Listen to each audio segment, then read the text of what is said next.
मी PSI Shivaji Ghorpade, नेमणूक Mukundwadi police station. एक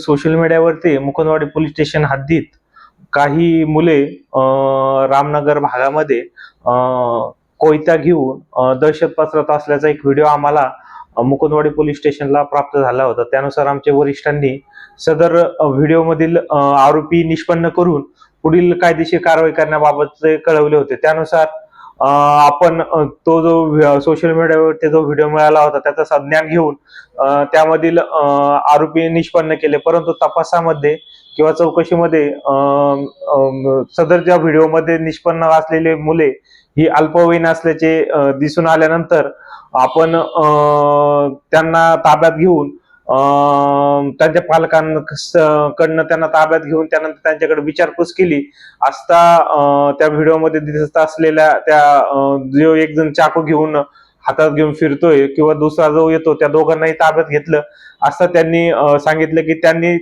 अजून एक जर त्यांचा जो एक मित्र आहे तो पण विसंबाचा आहे, तर त्याच्याकडे तो चाकू दिल्याची माहिती दिली. त्यानुसार त्या आरोपींचा आपण शोध घेतला, विसंबांचा आपण तो शोध घेतला आणि ते विसंबा म्हणजे विधी संघर्षित बालक जे आहेत तर त्यांचा आपण शोध घेतला आणि शोध घेतल्यानंतर त्या व्हिडिओमध्ये दिसत असलेला जो चाकू आहे तो देखील आपण जप्त करून सोशल मीडियावरती रहिवासी भागामध्ये जे कोणी दहशत पसरवण्याचा प्रयत्न करतं त्याच पद्धतीने यांच्यावर देखील आपण भारतीय शस्त्र अधिनियम कलम 425 प्रमाणे गुन्हा दाखल झालेला आहे. तरी मी या व्हिडिओतून आवाहन करतो की जे मुकुंदवाडी पोलीस स्टेशन हद्दीतील जर असे सोशल मीडियावरती शस्त्र घेऊन दहशत पसरवण्याचा प्रयत्न करतात अशा प्रत्येकाचा बिमोड आम्ही आमच्या मुकुंदवाडी वरिष्ठांच्या मार्गदर्शनाखाली केलेला आहे.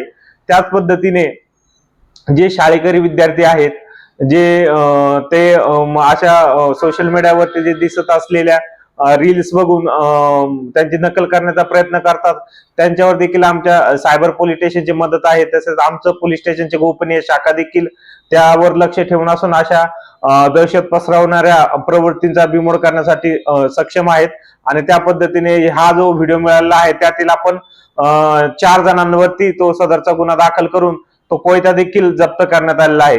तरी कोणीही अशा पद्धतीने दहशत पसरवण्याचा प्रयत्न केल्यास त्याच्यावर कायदेशीर कारवाई करीत आहोत.